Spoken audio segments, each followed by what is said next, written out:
말라. 주 나의 하나님이 지켜주시네. 놀라지 마라, 겁내지 마라. 주님 나를 지켜주시네.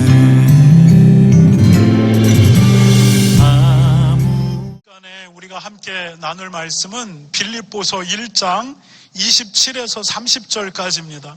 여러분, 우리가 오늘까지만 이 본문에 머물러 있고 이제 다음 주부터는 이 본문에서 벗어나게 됩니다. 우리가 함께 다시 빌립보서 1장 27에서 30절까지를 교독하겠습니다. 제가 읽겠습니다. 오직 너희는 그리스도의 복음에 합당하게 생활하라. 이는 내가 너희에게 가보나 떠나 있으나 너희가 한 마음으로 서서 한 뜻으로 복음의 신앙을 위하여 협력하는 것과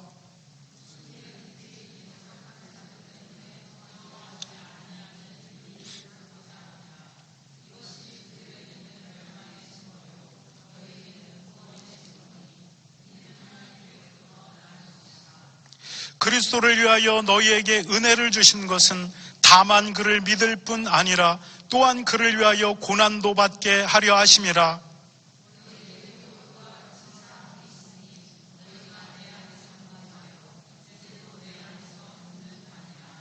아멘. 여러분, 사도 바울이 복음에 합당하게 행하십시오 이렇게 이야기합니다. 사도 바울이 빌립보 교회를 지키고 있으나 지금 감옥에 있으나 상관없이 여러분은 복음에 굳건하게 서 있으십시오 이렇게 이야기합니다. 그래서 한 마음이 돼서 스크럼을 짜고 여러분이 받은 이 복음의 진리를 지켜나가십시오 이렇게 이야기합니다. 이 복음의 진리를 흔들려고 하는 사람들이 있습니다. 여러 가지 사상들이 이 복음에 침투했고 그래서 이 복음을 흐릿하게 물타기를 하고 있는데 여러분, 이 복음에서 떠나지 않도록 스크럼을 짜십시오. 마치 로마 군대들이 스크럼을 짜고 전투대열을 형성하는 것처럼 여러분, 이 전투대열에서 이탈하지 마십시오. 여러분, 이것을 흔들려고 하는 사람들이 있을 것입니다. 여러분, 그것은 그들이 하나님 앞에 심판받는 사람들이다라고 스스로 증거하는 것입니다. 여러분, 이 복음 안에 견고하게 서십시오. 여러분, 이 복음 때문에 여러분 고통을 받을 것입니다. 유대인들에게 고통을 받고 이방인에게 고통을 받으나 여러분 똘똘 뭉쳐서 흔들리지 말고 이 고난에 기꺼이 동참하십시오. 사도 바울이 오늘 이렇게 이야기하는 겁니다. 여러분, 사도 바울은 이 복음을 위해서 고난을 받았고 그리고 여러분들이 이 사도 바울이 어떻게 고난받는지 늘 보아왔고 지금도 여러분 안에 있는 것인데 이 고난 속에서 흔들리지 말라. 사도 바울이 오늘 본문에서 이렇게 말하는 겁니다. 그러면 복음에 합당하게 행하라. 이 함축적인 의미 안에 도대체 바울이 이야기하는 복음이 무엇이고 복음에 합당하게 서는 게 무엇인지 우리가 오늘을 포함하면 4주째 같은 이야기를 계속해서 반복합니다. 그런데 여러분, 오늘 마지막으로 우리가 복음에 합당한 삶이 무엇인지 우리가 나눈 것들을 종합적으로 이제 결론을 내게 됩니다. 여러분, 히브리서 9장 27절은 우리에게 이렇게 말합니다. 함께 읽어보도록 하겠습니다. 함께 읽겠습니다. 시작.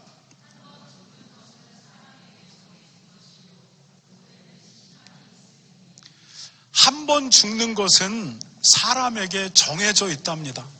모든 사람이 다 죽습니다. 그런데 그 이후에는 심판이 있다 이렇게 말합니다. 여러분, 젊은 사람들은 모르시는데 조금 연세가 있는 분들은 한국 근대 정치, 현대 정치를 이끌었던 삼김을 알고 있습니다. 김영삼, 김대중, 김종필.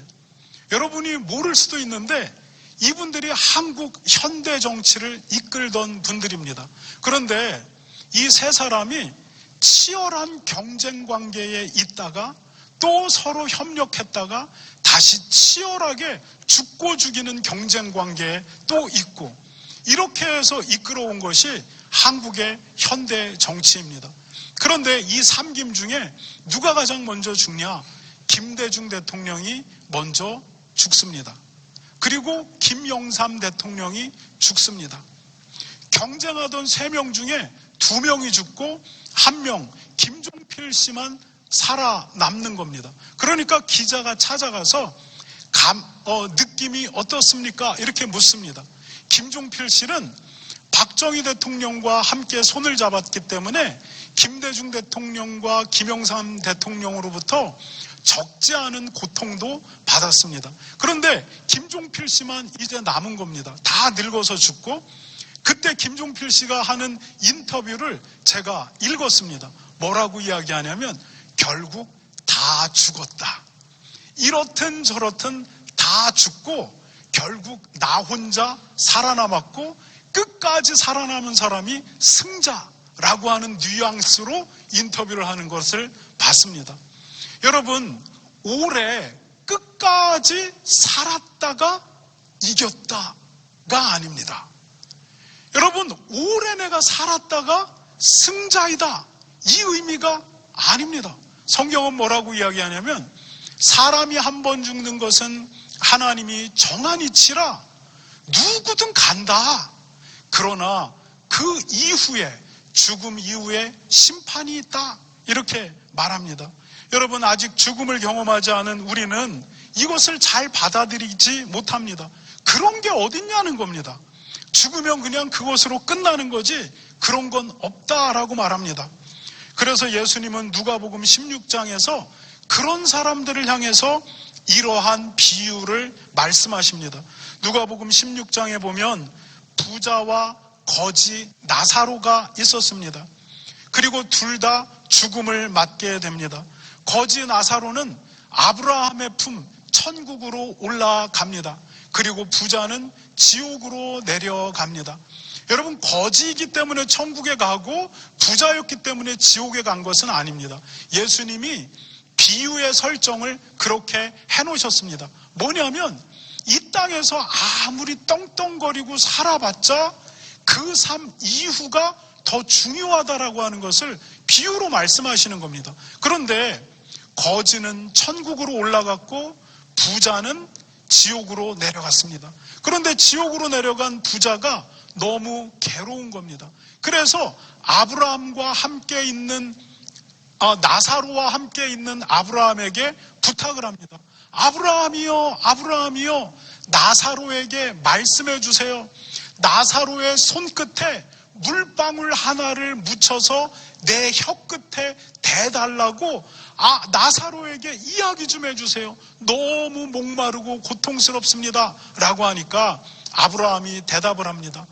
부자야, 너와 이곳 사이에는 큰 구렁텅이가 있다. 그래서 서로 오갈 수가 없다, 이렇게 이야기합니다. 그러자 부자가 아브라함에게 다시 부탁을 합니다. 그러면은 지금 나사로를 다시 살려서 세상으로 보내달라는 것입니다. 그래서 그 나사로가 자기 형제 5명에게 죽음 이후에 이러한 세계가 있다라고 하는 것을 증거하게 해달라고 부탁합니다. 그러자 아브라함이 이야기합니다. 세상에는 이미 모세와 선지자들이 있다. 모세가 있고 선지자가 있습니다. 만약에 모세와 선지자들에게 듣고 믿지 않는다면 이 죽은 나사로가 다시 올라가서 얘기한다 할지라도 그들은 절대 이 존재를 믿지 않는다, 이렇게 얘기합니다. 여러분, 예수님이 이 비유를 하실 때 모세도 죽고 없고 선지자도 없습니다. 그러면 예수님이 모세는 뭐고 선지자는 뭐라고 이야기하는 겁니까? 유대인들은 창출 내민신 이 율법서를, 이 성경을 모세라고 부릅니다. 왜냐하면 모세가 썼기 때문입니다. 다시 말하면 성경이 있다는 겁니다. 그리고 그 성경을 가르치고 선포하는 사람들이 있다는 겁니다. 그들을 통해서 이것에 대한 존재를 믿지 않는 사람은 죽은 나사로가 살아나서 세상에 가서 내가 천국과 지옥을 봤다라고 아무리 얘기해도 믿지 않는다는 겁니다. 이미 성경과 선지자들을 통해서 믿을 사람들은 믿는다는 겁니다. 그런데 아무리 죽었다 깨어나도 죽었던 사람이 살아나서 이야기해도 그들은 안 믿는다는 겁니다. 여러분, 우리 세상에는 죽어서 사후세계를 봤다라는 사람들이 있습니다. 의학적으로 정말 죽었다라고 이야기합니다. 가족들도 정말 그가 죽었다라고 이야기합니다. 그런데 그가 살아나서 천국과 지옥에 관한 이야기를 하는 겁니다. 그러면 처음에는 신기합니다. 신선합니다. 그래서 귀가 솔깃합니다. 그런데 시간이 딱 지난 다음에는 이렇게 생각합니다. 그냥 코마 상태에 있었던 거겠지. 그냥 그 사람이 잠깐 환상을 본 거겠지. 그것이 실제한다고 어떻게 믿어? 여러분, 죽었다가 살아난 사람이 그가 본 세계에 대해서 이야기한다고 그것을 믿고 신앙의 세계로 들어오는 사람은 없다는 겁니다. 이미 성경에 기록되어 있고 성경을 가르치고 선포하는 사람들이 있는데 그들의 이야기를 통해서 믿지 않는 사람, 그 사람은 죽은 사람이 살아나서 내가 봤다라고 아무리 얘기해도 안 믿는다는 겁니다. 그냥 신기한 애는 할 수 있지만 코마 상태였을지 어떻게 알아? 그거 그 사람이 그냥 환상을 본 건지 어떻게 알아? 이렇게 하고 만다라고 하는 것입니다.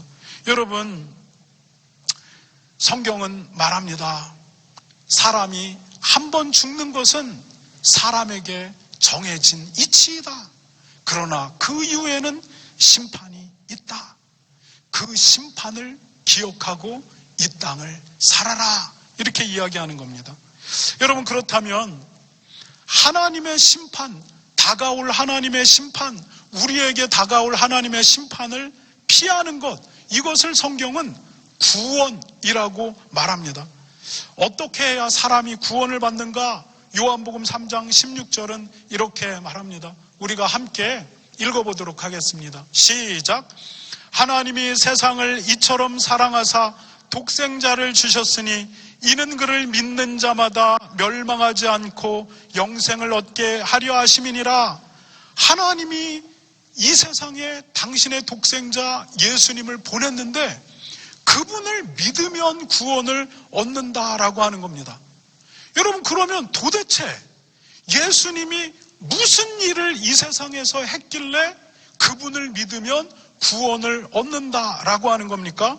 마태복음 20장 28절은 이렇게 말합니다. 함께 읽겠습니다. 시작. 인자가 온 것은 섬김을 받으려 함이 아니라 도리어 섬기려 하고 자기 목숨을 많은 사람의 대속물로 주려 함이니라.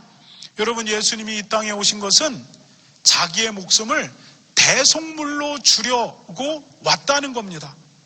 여러분, 대속물이 뭐냐면 대신 죄값을 치르는 제사라고 하는 것이 대속물입니다. 이스라엘 백성들이 하나님 앞에 범죄하면 그들이 하나님 앞에 회개하기 위해서 양이나 염소를 끌고 하나님 앞에 가져갑니다. 그리고 양이나 염소의 목을 땁니다. 그리고 그 피를 다 쏟습니다. 그리고 그것을 하나님 앞에 올려드립니다. 이 행위가 뭐냐면, 하나님, 나는 하나님 앞에 죄를 지었습니다. 하나님, 내가 이 죄값을 치러야 되는데 치를 길이 없습니다. 그래서 하나님이 나에게 정해준 제사의 법대로 이 양과 염소를 가지고 왔습니다. 그리고 내가 이 양과 염소에게 내 죄를 전가합니다. 그래서 죄인이 양과 염소의 머리에 손을 얹고 기도를 합니다. 그리고 이 짐승을 나 대신 죽이고 피 흘리게 하는 겁니다. 내 죄 때문에 대신 죽는 짐승, 이것을 바로 대속물이라고 이야기합니다. 그리고 하나님은 그 회개를 받아주시는 것, 이것이 구약의 제사제도입니다. 그런데 예수님이 이 땅에 오신 것은 우리의 죄값을 대속하기 위해, 우리의 죄값을 우리 대신 치르기 위해서 이 땅에 오셔서 십자가에서 죄인의 이름으로 죽었다는 겁니다. 모욕당하고 창에 찔리고 그리고 못 박혀서 피 흘려서 죽은 이유, 그것이 우리의 죄값을 우리 대신 치르기 위함이다. 예수님이 자신이 대속물이 되기 위해서 나는 왔다, 이렇게 말하는 겁니다. 여러분, 그런데 우리는 왜 예수님이 내 죄값을 나 대신 치러? 누가 뭐 치러 달랬나? 우리가 이렇게 생각할 수 있지 않습니까? 여러분, 예수님이 여러분의 죄값을 치르지 않으면 여러분의 죄는 그냥 그대로 있습니다. 죄값을 치르지 않으면 하나님의 심판대 앞에서 그 죄값을 내가 치러야 합니다. 그 죄값이 해결되지 않은 상태로 하나님 앞에 가면 하나님이 그 죄값을 요구하십니다. 여러분, 그런데 문제는 뭐냐면 우리가 그 죄값을 우리 스스로 치를 능력이 없습니다. 죄값을 치를 능력이 없을 뿐만 아니라 지금 내가 내 속에서 부글부글 끓고 있는 이 죄에 대한 욕망을 멈출 능력 자체가 없습니다.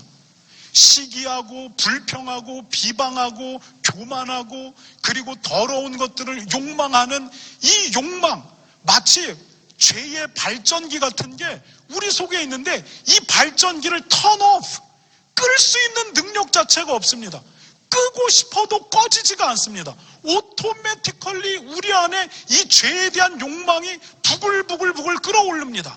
그리고 어떤 현장과 사건과 순간을 만나면 거침없이 이 죄의 욕망들을 우리는 그대로 분출하게 됩니다. 이것이 우리에게 죄값을 치를 누군가가 필요한 이유입니다. 왜냐하면 우리는 죄값을 치를 능력도 없을 뿐만 아니라 우리 안에 부글부글 끓고 있는 이 죄의 발전기를 턴오프 시킬 능력 자체가 없습니다. 우리는 그냥 이 땅에서 이렇게 살다가 결국은 하나님 앞에 서서 그 죄값을 치르게 되는 운명에 놓여 있습니다. 그래서 우리의 죄값을 치를 예수 그리스도가 필요한 겁니다. 그래서 하나님이 그분의 독생자 예수를 이 땅에 보내시고 죄값을 치르게 하신 것입니다. 그리고 그분을 믿는 그 모든 사람들에게 하나님이 약속하신 것을 내가 예수 그리스도의 그 십자가의 피를 보고 너를 죄 없다라고 선언해 주겠다라고 하는 것이 복음입니다. 여러분, 예수님을 믿으시기 바랍니다. 우리가 복음, 예수님이 복음이다 이렇게 이야기하잖아요. 예수님이 복된 소리, 기쁜 소리, 가스펠, 굿뉴스입니다. 왜 굿뉴스이냐면 너의 죄가 십자가에서 너 대신 치러졌다. 이것이 굿뉴스입니다. 그러면 내가 이것을 믿겠습니다. 예수님을 나의 주인으로 받아들이겠습니다. 여러분, 이것이 구원을 얻는 것입니다. 그런데 우리가 항상 궁금해하는 게 있습니다. 이 구원에 있어서 그러면 인간의 공로, 인간의 착한 일, 인간이 행하는 선한 일, 이런 것은 얼마만큼의 효과를 발휘하는 것일까? 쉬운 말로 얘기해서 내가 행하는 착한 일은 구원에 얼마만큼 가산점을 줄 수 있을까? 우리는 이것이 항상 궁금합니다. 여러분, 에베소서 2장 8, 9절은 이렇게 답하고 있습니다. 함께 읽겠습니다. 시작.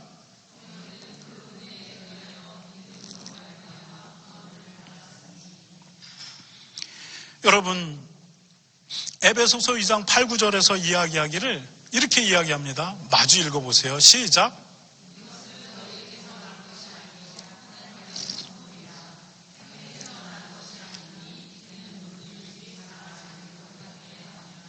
구원은 하나님의 선물이라는 거예요. 예수님의 십자가를 믿는 그 믿음 때문에 하나님이 주시는 선물이지 행위에서 난 것이 아니라는 거예요. 그래서 누구든지 자랑할 수 없다라는 거예요. 내가 이만큼을 헌금했기 때문에 나는 구원의 가산점이 있지 않을까? No way. 그렇지 않습니다. 내가 이만큼 목사님의 말씀을 잘 들으니까 나는 가산점이 있지 않을까? No way.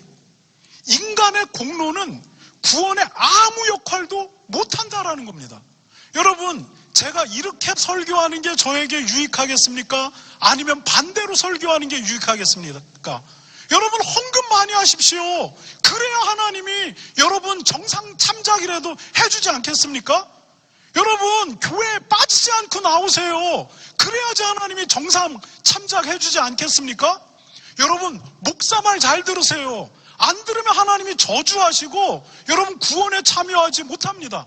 여러분, 이 설교가 저한테 유익하겠습니까? 아니면 인간의 공로는 우리의 구원에 절대 아무런 역할도 하지 않는다.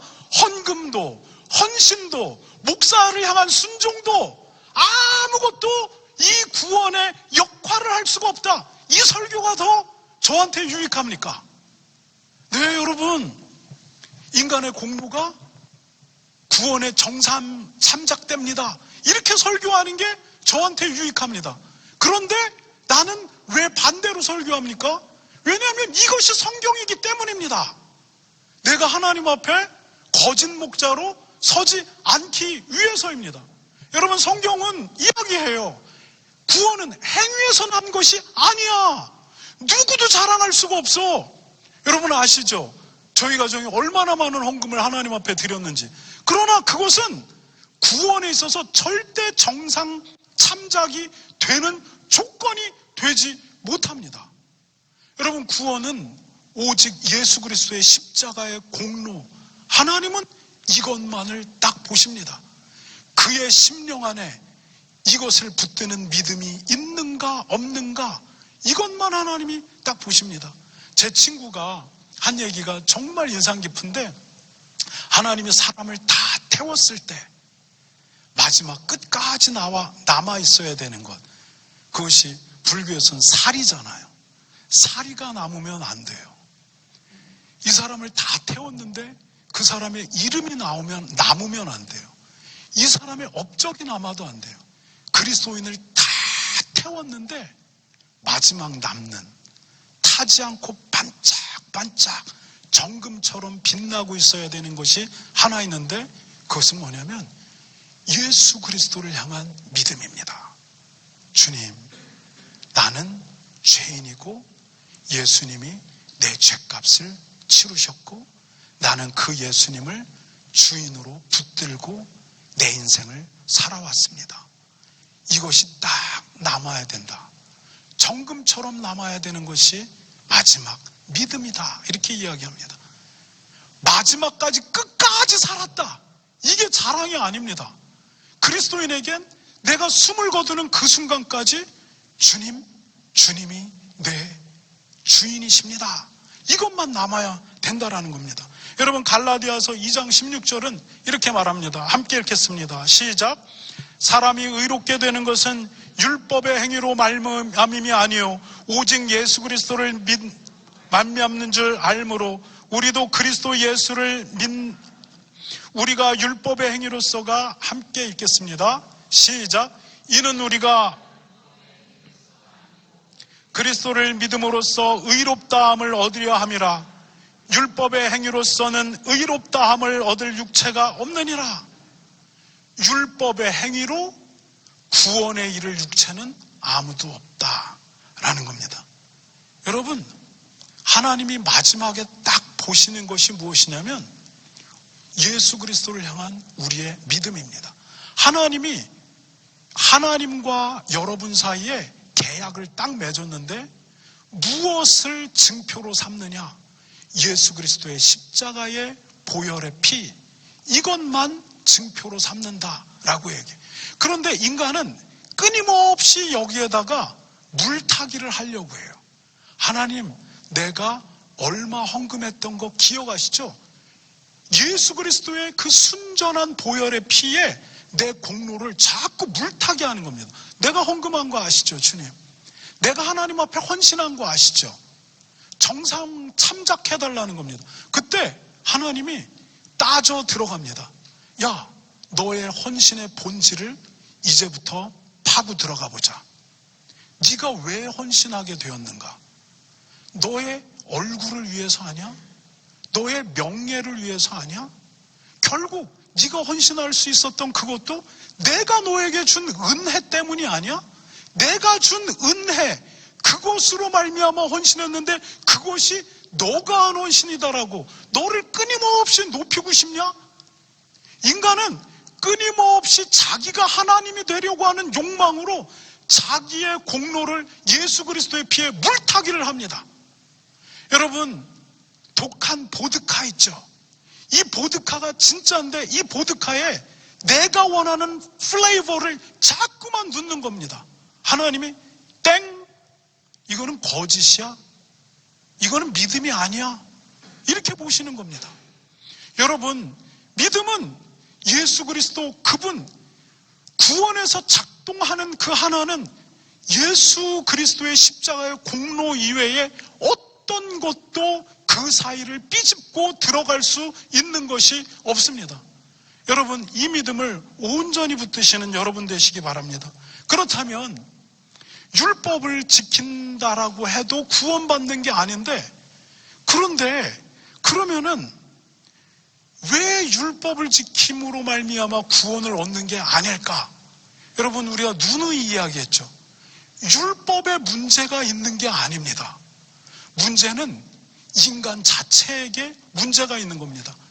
인간 자체는 율법을 온전히 지켜서 하나님께 나 천국 도장 찍어주세요 라고 할 만큼의 수준에 도달할 만큼 율법을 지킬 능력 자체가 인간 자체에게 없습니다. 여러분, 인간은 철저히 구원에 있어서 자기의 능력을 상실한 존재입니다. 여러분, 여러분이 아니라고 생각한다면 여러분 노력으로 구원에 이르시기 바랍니다. 아니라고 생각한다면 여러분 안에 있는 죄의 욕망부터 턴오프 시키시기 바랍니다. 시기하고 질투하고 비방하고 끊임없이 판단하는 그 죄의 제너레이터를 먼저 턴오프 시키시기 바랍니다. 그리고 여러분 안에서의 모든 경건을 지켜가시기 바랍니다. 그리고 성경이 여러분에게 요구하는 모든 율법의 조항들을 다 이루어 가시기 바랍니다. 그럼 하나님이 야, 퍼펙트, 괜찮네? 이렇게 인정해 주실지도 모릅니다. 그러나 성경은 뭐라고 얘기하냐면 You have no ability to do that. 당신들은 그것을 행할 능력 자체가 없습니다. 그래서 신학자들이 이것을 total depravity, 전적 타락이라고 말합니다. 구원에 이룰 수 있는 능력을 우리는 상실했다는 겁니다. 율법이 문제가 아닙니다. 우리 자신에게 문제가 생겨버린 것입니다. 여러분, 율법으로 말미암아 구원을 얻지 못하는 이유가 여기에 있는 것입니다. 여러분, 구원에 있어서 율법, 즉 인간의 공로는 전혀 구원의 펑션에 끼어들 틈이 없습니다. 예수 그리스도의 십자가의 공로, 그것만이 구원에서 작동한다라고 하는 것을 기억하시기 바랍니다. 그러면 이 부분에서 이제 성도는 중대한 질문을 합니다. 여러분, 제가 4주간 이야기한 게 언어만 바뀌지 계속 똑같은 이야기를 하는 거예요. 어떤 중대한 질문을 하게 되느냐? 율법이 그리스도인에게 구원에 있어서 아무 펑션을 못한다면, 그런데 하나님은 왜 그리스도인에게 이것 해라, 저것 하지 마라, 이 율법을 주셨냐라고 하는 겁니다. 왜 하나님이 이것을 주셨냐라고 하는 겁니다. 율법으로 구원을 얻는 게 아니라면 이제 그냥 막 살아도 되는 거 아닙니까? 이렇게 생각하는 겁니다. 여러분, 성경은 우리에게 하나님이 율법을 주신 이유를 3가지로 이야기합니다. 사실은 4가지인데 그러면 설교가 길어질까봐 그냥 1가지를 줄였어요. 여러분, 첫 번째, 하나님이 우리에게 율법을 주신 이유가 무엇일까요? What is the purpose of the law? 엘리, 하나님은 왜 우리에게 율법을 주셨을까? 함께 읽겠습니다. 시작.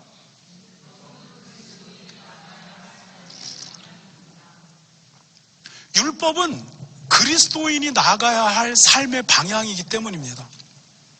지난 설교에서 그리스도인은 내 욕망을 따라 살던 삶에서 주인을 바꾼 삶, 예수 그리스도를 향해 주인을 바꾼 삶이라고 이야기했잖아요.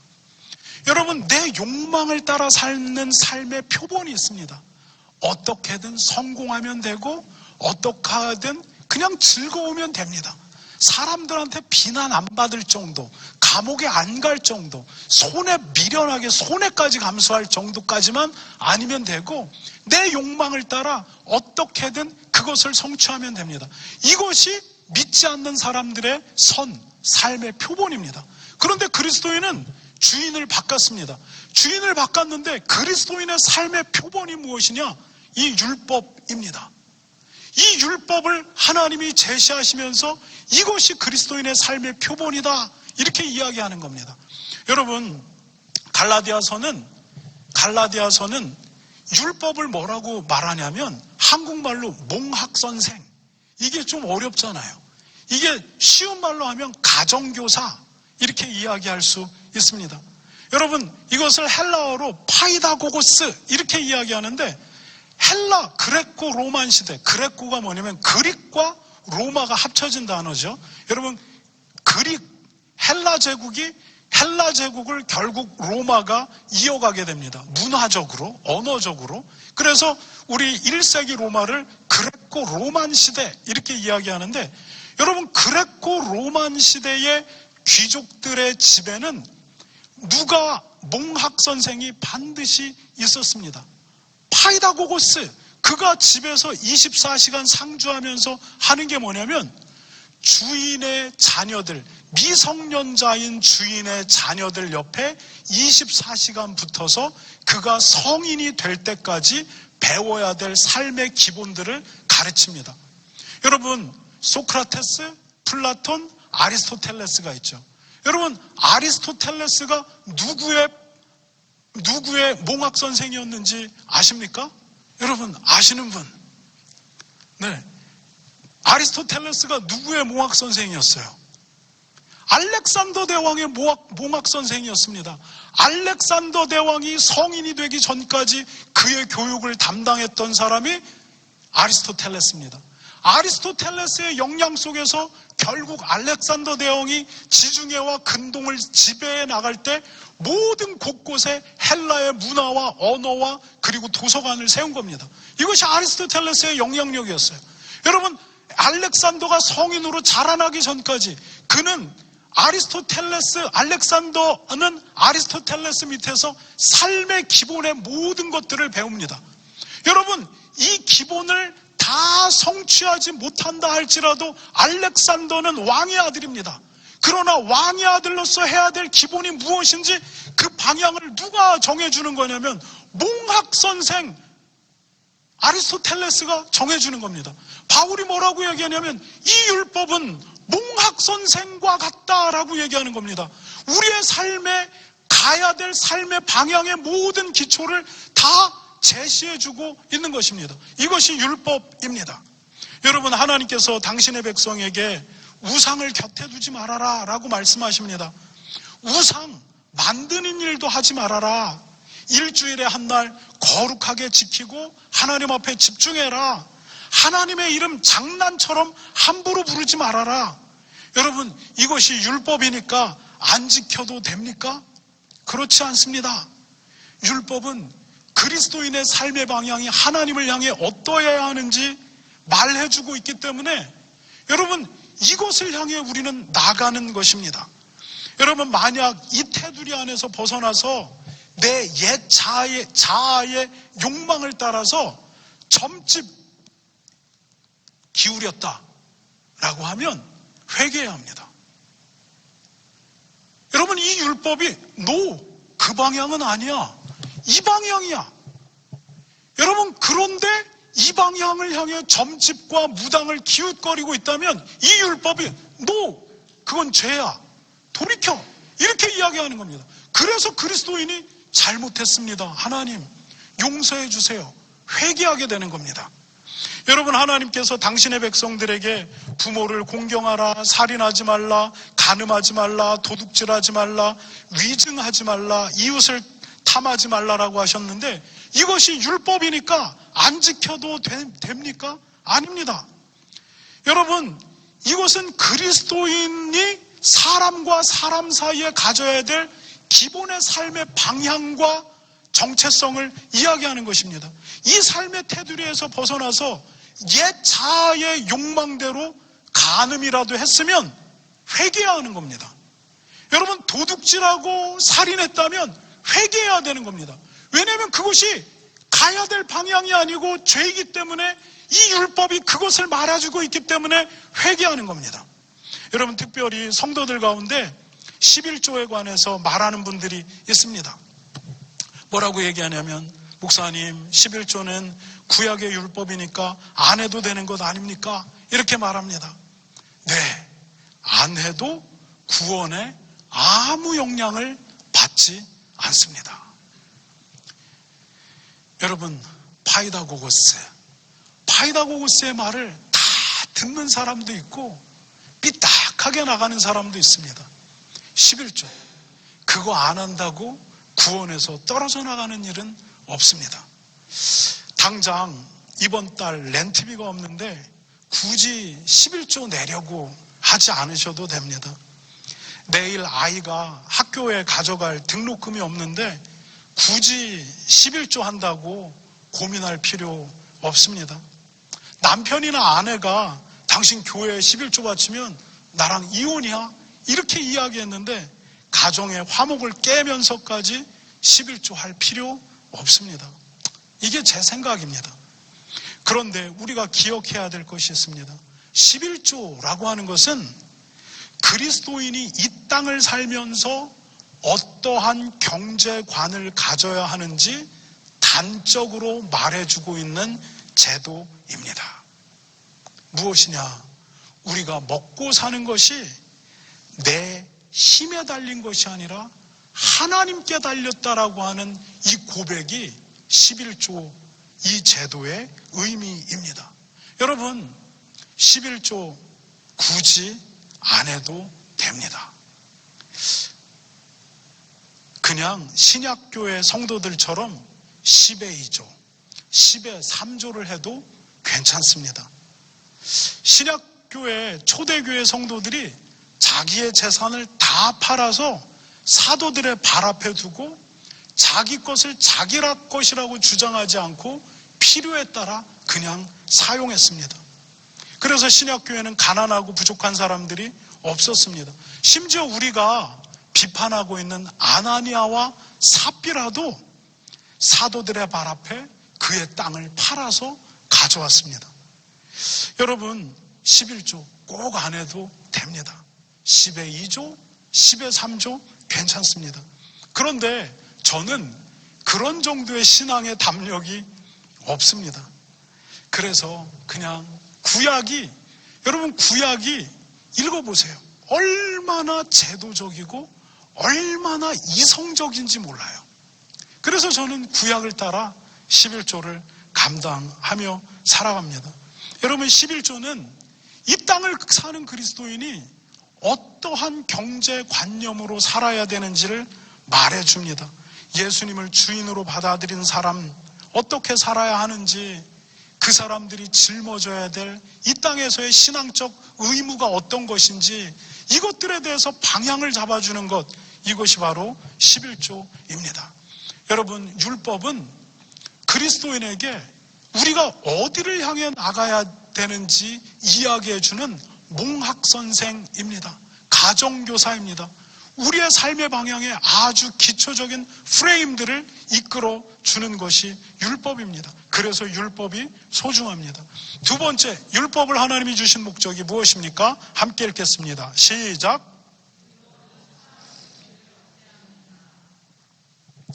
율법은 사람의 죄를 억제합니다. 갈라디아서 3장 19절은 이렇게 말합니다. 함께 읽겠습니다. 시작. 율법이 무엇이냐? 범법함으로 말미암아 더하진 것이라. 율법이 왜 주어졌냐? 여러분들이 죄를 지으니까 율법이 주어졌다라고 하는 거예요. 로마서 3장 23절은 이렇게 말합니다. 함께 읽겠습니다. 시작. 그러므로 율법의 행위로 그의 앞에 의롭다 하심을 얻을 육체가 없나니 율법으로는 죄를 깨달음이니라. 율법으로는 우리가 죄가 죄라는 것을 깨닫는다라는 것입니다. 야야, 그거 넘어가면 안 돼. 그거 죄야. 그래서 우리로 하여금 죄를 억제하게 하는 것입니다. 여러분, 우리가 죄가 뭔지 몰라서 죄를 짓는 게 아닙니다. 사도 바울은 로마서 2장에서 뭐라고 얘기하냐면 믿지 않는 사람들도 율법을 갖고 있대요. 아니, 믿지 않는 사람들이 어떻게 율법을 갖습니까?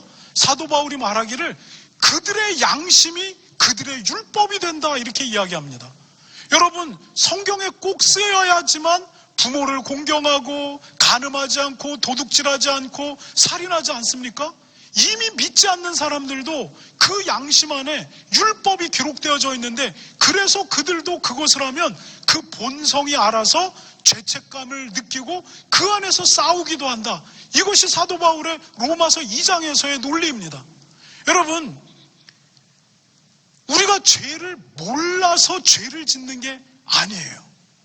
여러분, 죄를 아는데 끊임없이 우리가 죄를 향해 나가려고 하는 마음이 있고 결국 그래서 죄를 범하는 겁니다.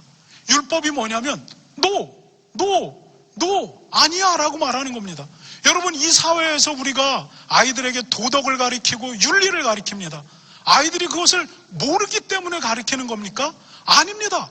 끊임없이 우리의 죄의 욕망이 그 선을 넘으려고 하니까 이것을 끊고 억제하기 위해서 율법이 우리에게 주어지는 것입니다. 여러분, 율법은 여전히 이 땅을 사는 우리가 죄인이라고 하는 것, 그래서 끊임없이 죄를 향해 넘어가려고 하는 습성을 가졌다라고 하는 것, 그것을 절제해야 된다라고 하는 것을 율법이 가르치고 있습니다. 그러면 마지막으로 율법을 하나님이 우리에게 주신 목적이 무엇입니까? 함께 읽겠습니다. 시작.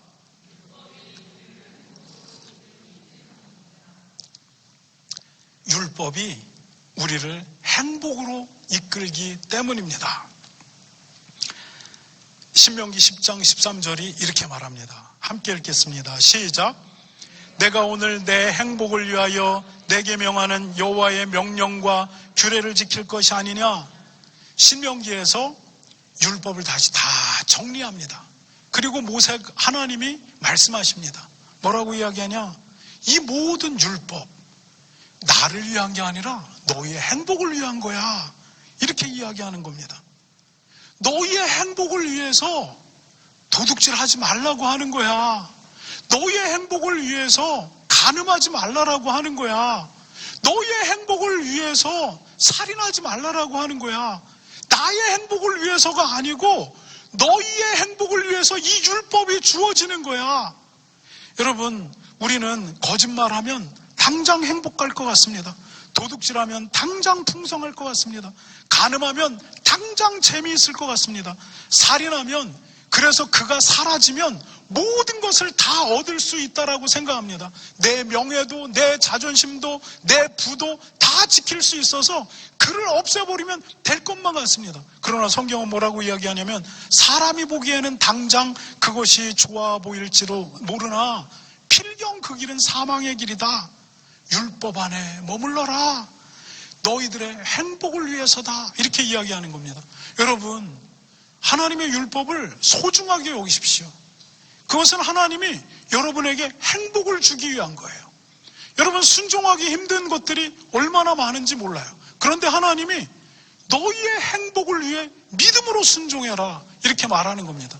여러분, 복음에 합당하게 사십시오. 사람이 한 번 죽는 것은 정해진 것입니다. 그러나 이후에 심판이 있습니다. 내가 죄인인 것을 알고 예수님의 십자가의 공로를 의지하는 것이 복음에 합당하게 사는 것입니다. 내가 죄인인데 어떻게 천국을 소망해? 라고 절망하지 않고, 그럼에도 불구하고 예수님의 십자가가 있으니까 나에게 소망이 있어 이 믿음을 붙드는 것이 복음에 합당하게 사는 것입니다. 믿음으로 구원 얻었다고 율법 없는 사람처럼 막 살자는 것이 복음에 합당하게 사는 것이 아닙니다. 하나님께서 율법을 통해 보여주신 삶의 원리를 따라 하나님과 동행하면서 사는 것이 복음에 합당하게 사는 것입니다. 여러분, 우리는 4주에 걸쳐 이 복음에 합당한 삶을 나눴습니다. 복음이 뭔지, 예수님을 믿는다는 게 뭔지, 구원에서 우리의 행위가 왜 아무 작동을 안 하는지, 그럼에도 불구하고 그리스도인이 왜 막 살 수 없는지, 여러분, 이것이 그리스도인 신앙의 전부입니다. 여러분, 우리의 삶을 다 태워서 이 신앙을 향한 믿음이 다 없어져 버리면 그는 그리스도인이 아닙니다. 여러분, 교회 안에서 이것이 가르쳐지거나 이 진리가 지켜지지 않거나 이것들이 세상과 물타기 되어져서 뭐가 뭔지 모르게 되어버리거나 그러면 그것은 교회가 아닙니다. 그것은 설교도 아닙니다. 여러분, 복음에 합당하게 사시고 이 복음을 지켜내시는 은혜와 평강교회가 되시기 바랍니다. 마치 로마 군인들이 스크럼을 짜고 이 복음에 견고히 서 있는 것처럼 서 있는 은혜와 평강교회가 되기를 소망합니다.